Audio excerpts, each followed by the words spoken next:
Assalamualaikum warahmatullahi wabarakatuh.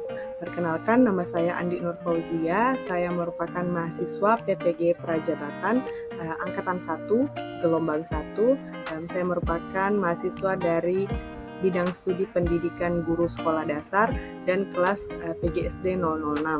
Nah, adapun hari ini saya akan mempresentasikan tentang tugas demonstrasi kontekstual, yaitu panduan observasi dan juga hasil observasi dari profiling peserta didik. Adapun hal-hal yang perlu diperhatikan dalam observasi profiling peserta didik adalah dari segi etniknya, kultural, status sosial, minat belajar, perkembangan kognitif, kemampuan awal, kemudian gaya belajar, motivasi, perkembangan emosi, sosial, moral, motorik, hingga pada perkembangan fisiknya. Selanjutnya adalah sasaran observasi.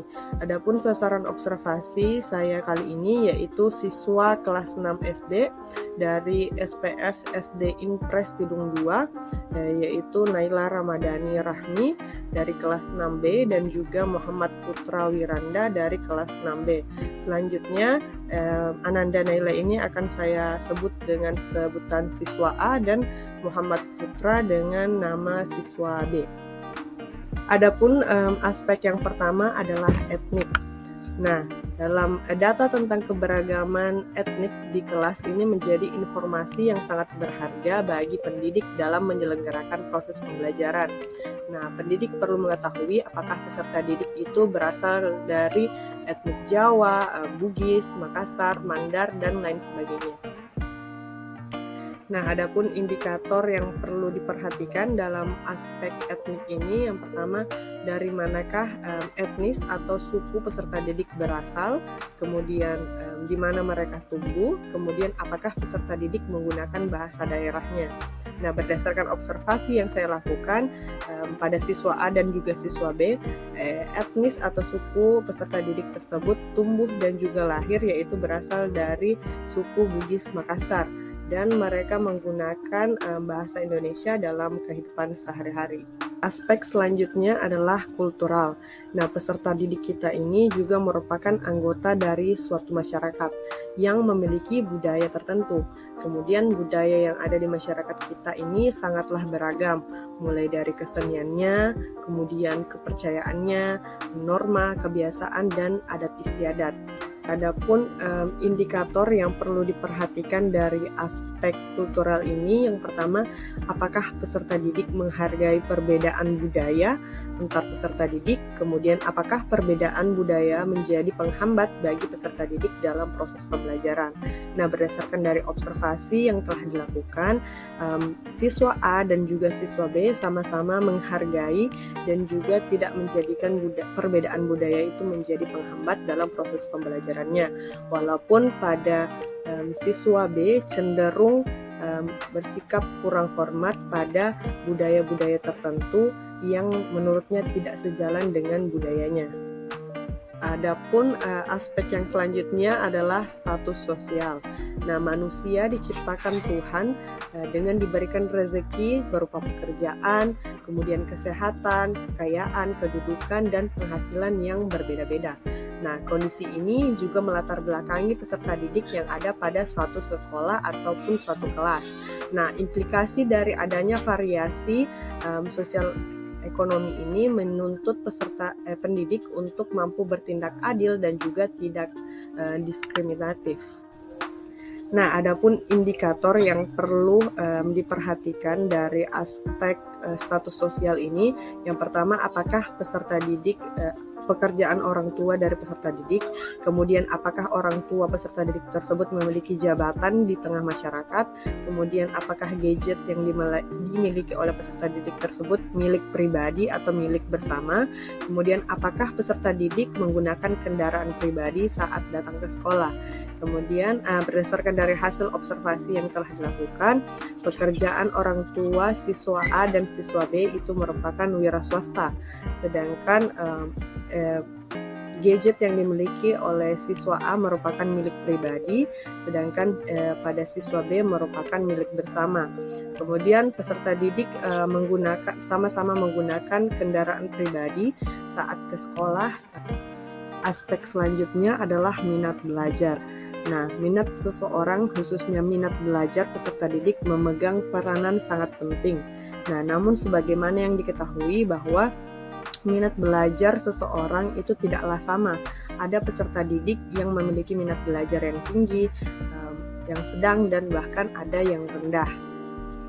Adapun indikator yang perlu diperhatikan dalam minat belajar adalah yang pertama, apakah peserta didik merasa senang dalam proses pembelajaran, kemudian yang kedua, apakah peserta didik terlibat aktif, dan yang ketiga, apakah peserta didik semangat dalam proses pembelajarannya, dan yang keempat, apakah peserta didik memberikan perhatian penuh dalam proses pembelajaran. Berdasarkan observasi yang telah dilakukan, peserta didik A dan juga peserta didik B merasa senang dan juga sama-sama terlibat aktif dalam proses pembelajaran. Namun pada peserta didik B, dia hanya tertarik pada materi-materi tertentu saja. Kemudian selanjutnya adalah peserta didik A dan juga peserta didik B juga memberikan perhatian penuh dalam proses pembelajaran. Namun pada kasus peserta didik B seringkali tertarik untuk melakukan aktivitas-aktivitas lainnya seperti bermain, mengobrol dengan temannya saat proses pembelajaran berlangsung. Nah, aspek selanjutnya adalah perkembangan kognitif.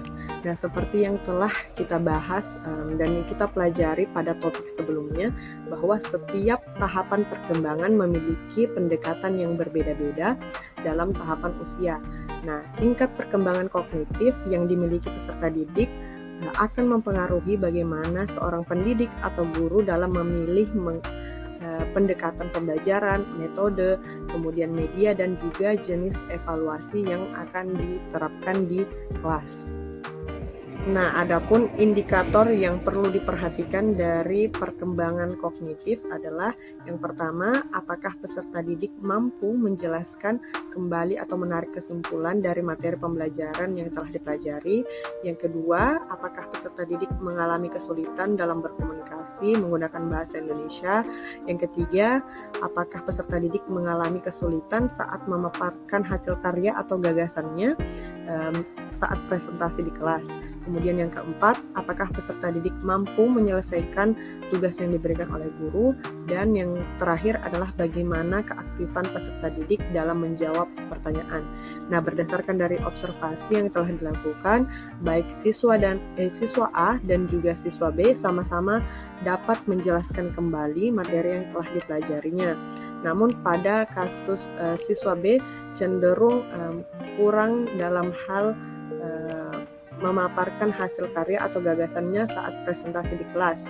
Siswa B juga cenderung kurang aktif dalam menjawab pertanyaan yang dilontarkan oleh guru.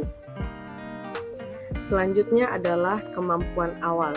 Nah, pendidik perlu mengetahui kemampuan awal atau entry behavior dari setiap peserta didiknya, karena kemampuan awal peserta didik itu berbeda-beda.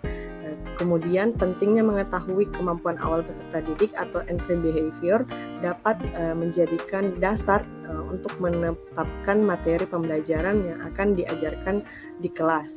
Nah, adapun aspek yang perlu diperhatikan dari indikator yang perlu diperhatikan dari kemampuan awal siswa, pertama adalah apakah peserta didik mempunyai pengetahuan awal tentang materi yang diajarkan, kemudian apakah peserta didik mampu mengemukakan pendapatnya saat guru memberikan persepsi.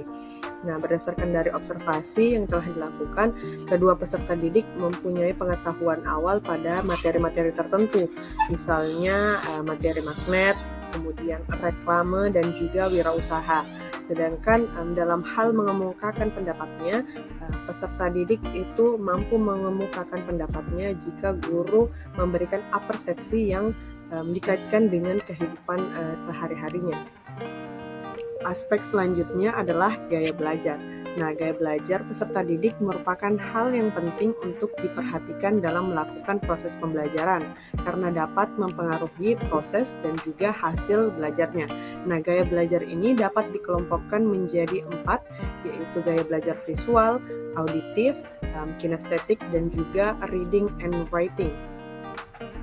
Nah, adapun indikator yang perlu diperhatikan dalam mengobservasi gaya belajar peserta didik adalah yang pertama, bagaimana kebiasaan peserta didik dalam belajar, kemudian apa yang dilakukan peserta didik dalam mengisi waktu senggangnya, kemudian bagaimana cara terbaik peserta didik dalam mengingat, kemudian yang ketiga, bagaimana peserta didik ketika bertemu dengan orang baru, dan yang terakhir adalah bagaimana cara terbaik peserta didik mampu memahami suatu masalah ataupun suatu situasi. Nah, berdasarkan dari observasi yang telah dilakukan, siswa A itu cenderung terbiasa belajar dengan memberikan perhatian penuh kepada guru yang menjelaskan. Sedangkan pada siswa B itu cenderung untuk menunduk atau menyadarkan kepalanya pada meja dan sesekali memberikan perhatian kepada guru yang menjelaskan. Kemudian dalam hal mengisi waktu luang, peserta didik A atau siswa A itu mengisi waktu luangnya dengan menonton TV ataupun bermain sosial media di dalam rumah. Sedangkan pada siswa B cenderung mengisi waktu senggangnya dengan bermain di luar rumah, seperti bersepeda, bermain sepak bola, dan juga bermain lato-lato. Kemudian keduanya mengingat sesuatu dengan melihat dan juga membacanya secara berulang-ulang. Oke, aspek selanjutnya adalah motivasi belajar. Nah, motivasi belajar ini kadang timbul dari dalam diri individu atau disebut juga dengan motivasi intrinsik, sedangkan kadang juga muncul motivasi dari faktor dari luar diri peserta didik atau disebut juga motivasi ekstrinsik. Nah, di samping itu motivasi peserta didik dalam belajar kadang tinggi, sedang atau bahkan rendah. Nah, adapun indikator yang perlu diperhatikan dalam mengobservasi motivasi belajar siswa adalah yang pertama, apakah peserta didik memiliki rasa ingin tahu yang tinggi terhadap suatu materi, kemudian apakah peserta didik tidak mudah putus asa dalam mengerjakan tugas, yang ketiga, apakah peserta didik mempelajari kembali materi yang telah dipelajari, kemudian yang keempat, apakah peserta didik rajin belajar untuk membuat seseorang bangga. Nah, berdasarkan dari observasi yang telah dilakukan, pada peserta didik A memiliki rasa ingin tahu yang tinggi terhadap materi, namun pada peserta didik B cenderung tertarik pada materi-materi tertentu saja. Nah, kedua peserta didik tersebut memiliki sifat yang pantang menyerah dan berusaha semaksimal mungkin untuk menyelesaikan tugas yang diberikan oleh guru. Kemudian indikator yang ketiga, kedua peserta didik itu tidak mempelajari kembali materi yang telah diajarkan di sekolah, kecuali saat menjelang ujian ulangan harian ataupun ujian akhir semester. Kemudian indikator yang keempat, apakah peserta didik rajin belajar agar membuat seseorang bangga. Nah, pada siswa A belajar untuk memuaskan diri sendiri dan juga membanggakan kedua orang tuanya. Sedangkan pada siswa B itu belajar dengan baik jika mendapatkan pujian ataupun reward dari. Selanjutnya adalah perkembangan emosi. Nah, emosi ini sangat berperan dalam membantu mempercepat atau justru memperlambat proses pembelajaran. Nah, emosi juga berperan dalam membantu proses pembelajaran tersebut menyenangkan ataupun bermakna. Nah, suasana emosi yang positif atau menyenangkan atau tidak menyenangkan membawa pengaruh pada cara kerja struktur otak manusia yang akan berpengaruh pada proses dan juga hasil belajarnya. Indikator yang perlu diperhatikan dalam mengobservasi perkembangan emosi peserta didik. Nah, yang pertama adalah apakah peserta didik senang saat mendapat pujian dari guru. Selanjutnya, apakah peserta didik marah saat diganggu oleh temannya. Apakah peserta didik takut ataupun cemas saat tugasnya tidak selesai, dan bagaimana sikap peserta didik saat mendapat hukuman dari guru. Nah, berdasarkan observasi, kedua peserta didik senang saat mendapat pujian dari guru. Kedua peserta didik juga marah saat diganggu oleh temannya. Nah, untuk kasus siswa B itu cenderung berkeinginan untuk membalas perbuatan teman yang mengganggunya. Kemudian pada saat perasaan takut dan juga cemas dirasakan oleh siswa A saat tugasnya tidak selesai. Namun pada siswa B itu cenderung tidak merasa takut ataupun cemas saat tugasnya tidak selesai. Nah, Adapun sikap peserta didik saat mendapat hukuman dari guru, kedua peserta didik tersebut merasa bersalah dan juga merenung terhadap kesalahan yang telah diperbuat. Nah, selanjutnya adalah aspek perkembangan sosial. Nah, perkembangan sosial ini dapat dilihat atau diketahui dari tingkatan kemampuan peserta didik dalam berinteraksi dengan orang lain dan menjadi masyarakat yang baik di lingkungannya. Nah, adapun indikator yang perlu diperhatikan saat mengobservasi perkembangan sosial dari peserta didik adalah yang pertama, apakah peserta didik terlibat aktif dalam menyelesaikan tugas kelompok dengan teman sebayanya. Yang selanjutnya adalah apakah peserta didik menemukan jika peserta didik menemukan temannya merasakan kesulitan, apakah peserta didik bersedia berbagi pengetahuan atau membantunya. Selanjutnya adalah apakah peserta didik menghargai dan pendapat orang lain yang berbeda dengannya. Nah, berdasarkan dari observasi, kedua peserta didik terlibat aktif dalam menyelesaikan tugas kelompok. Namun pada kasus siswa B cenderung melakukan hal lainnya saat mengerjakan tugas kelompok seperti bermain dan berinteraksi dengan kelompok lainnya di sela-sela proses kerja kelompoknya. Kemudian pada aspek membantu, kedua peserta didik sama-sama senang membantu peserta didik lainnya yang mengalami kesulitan dalam hal belajar maupun bermain. Nah, yang ketiga adalah bagaimana siswa dapat menghargai pendapat orang lain. Nah, peserta didik A atau siswa A cenderung menghargai pendapat temannya walaupun berbeda dengan pendapatnya.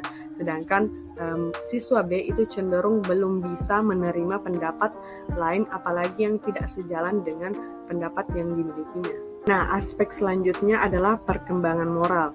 Nah, dalam kehidupan bermasyarakat, termasuk di lingkungan sekolah pasti mengenal yang namanya moralitas. Nah, bahkan moralitas ini dijadikan sumber ataupun acuan untuk menilai suatu tindakan ataupun perilaku karena moralitas memiliki kriteria nilai atau value yang berimplikasi pada takaran kualitatif seperti baik atau buruk, kemudian benar atau salah, pantas atau tidak pantas, wajar atau tidak wajar, layak atau tidak layak, dan lainnya.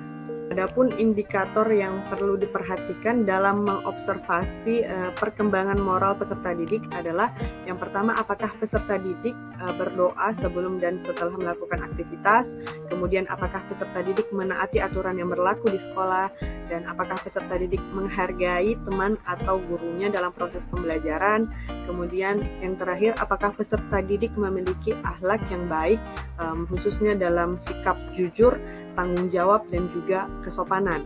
Nah, berdasarkan dari observasi, kedua peserta didik, baik siswa A atau peserta didik A dan peserta didik B, sama-sama melakukan kegiatan berdoa atau aktivitas berdoa sebelum dan setelah belajar. Kemudian kedua peserta didik juga menaati peraturan yang berlaku di sekolah dan di kelasnya. Dan kedua peserta didik juga menghargai guru maupun temannya saat proses pembelajaran berlangsung. Nah, kedua peserta didik juga memiliki sikap atau sifat yang jujur, kemudian aktif dan juga bertanggung jawab, serta sopan kepada guru dan tamu yang ada di lingkungan sekolahnya. Nah, selanjutnya adalah perkembangan motorik. Nah, perkembangan motorik ini sangat berkaitan dengan perkembangan motorik kasar dan juga perkembangan motorik halus dari peserta didik. Nah, adapun indikator yang perlu diperhatikan dalam mengobservasi perkembangan motorik peserta didik adalah yang pertama, bagaimana kemampuan peserta didik dalam menggunakan alat tulis seperti pensil, penggaris, jangkar, dan lain-lain, dan apakah peserta didik mampu berlari, melompat, dan berjalan jinjit. Kemudian berdasarkan dari observasi yang telah dilakukan, kedua peserta didik A dan juga peserta didik B itu mampu menggunakan alat tulis dengan sangat baik, dan kedua peserta didik juga mampu melakukan aktivitas yang perlu gerakan kecil maupun besar seperti melompat, berjalan, berlari, menulis, dan lain-lainnya. Nah, selanjutnya adalah perkembangan fisik. Nah, perkembangan fisik ini berkaitan dengan perubahan yang terjadi pada fisik manusia. Nah, pada anak usia dasar meliputi pertumbuhan tinggi dan juga berat badan. Nah, berkaitan juga dengan perubahan proporsi atau perbandingan antara bagian tubuh yang membentuk postur tubuh, seperti pertumbuhan tulang, gigi, otot ataupun lemak dari peserta didik. Nah, adapun indikator yang perlu diperhatikan dalam mengobservasi perkembangan fisik peserta didik adalah yang pertama, bagaimana kondisi tubuh peserta didik, bagaimana kondisi kaki, tangan, kepala, kuku, dan giginya peserta didik. Kemudian yang kedua, apakah peserta didik tumbuh sesuai dengan masa perkembangannya, misalnya postur badannya, ukuran kaki, tangan, kepala, kuku, gigi, tinggi, berat, dan lainnya. Kemudian, apakah peserta didik memiliki panca indera yang berfungsi dengan baik, misalnya mampu melihat, mencium, mengecap, meraba, maupun mendengar dengan baik. Nah, berdasarkan dari observasi yang telah dilakukan, baik peserta didik A dan juga peserta didik B sama-sama memiliki kondisi tubuh yang baik, kemudian proporsi tubuh yang baik pula, dan juga memiliki panca indera yang berfungsi dengan baik pula. Nah, itulah tadi presentasi dari saya mengenai panduan observasi profiling peserta didik. Lebih dan kurangnya mohon dimaafkan. Assalamualaikum warahmatullahi wabarakatuh.